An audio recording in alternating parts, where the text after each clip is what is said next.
Umaapila ang operator ng Masungi Georeserve kay PBBM na manghimasok na sa sigalot sa pagitan nito at ng DENR.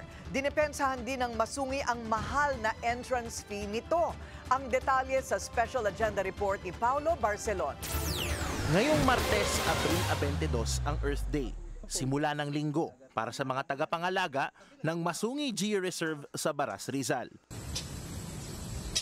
Mahigit isang buwan na rin ng kanselahin ng DENR ang kontrata nito sa Blue Star Construction and Development Corporation na siyang parent company ng Masungi Georeserve Foundation. Sa kabila nito, tuloy lang ang operasyon ng Masungi. Kwento ng kanilang Director for Advocacy na si Billy Dumaliang, dahil sa nasabing kautusan, mas dumami pa raw ang mga kabataang nais maging bahagi ng kanilang team. Nagkaroon ng mas madaming engagement with the public, mas maraming gustong pumunta para makita ko anong nangyayari dito, ano ba talagang ginagawa dito at paano sila makakontribute. Naglalaro sa 1,500 pesos kada bisita pag weekdays at 1,800 naman kapag Sabado at Linggo ang conservation fees sa Discovery Trail ng Masungi.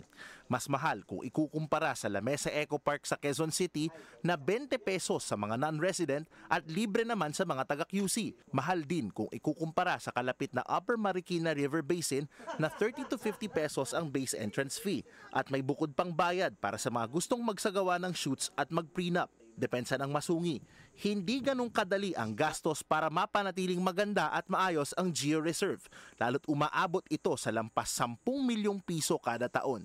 Non-stock non-profit corporation din ang Masungi Georeserve Foundation. Lahat po ng conservation fees na nakokolekta dito ay napupunta sa sahod ng mga rangers, sa maintenance, sa tools, sa pagbibili ng seedlings para sa pagtatanim at sa malalaking operating cost. No? Hindi po mura, hindi po cheap ang pagpapatakbo, pangangalaga sa ganitong kalaking lugar. Isa ang paniningil ng entrance fee sa mga nakita ng DENR na dahilan para kanselahin ang kontrata sa Blue Star. Kabilang din dyan ang umano'y hindi pagtatayo ng Blue Star ng nasa 5,000 housing units na nakasaad sa kanilang Special Joint Venture Agreement noong 2002.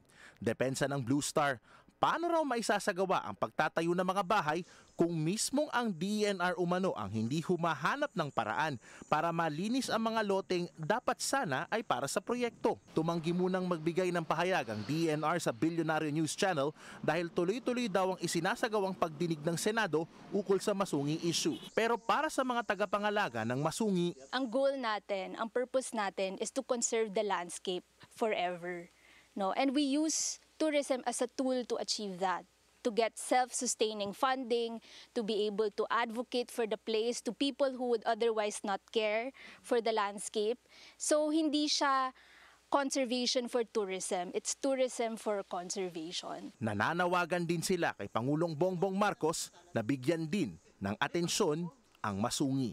Para sa Agenda, Paulo Barcelon, Billionaire News Channel.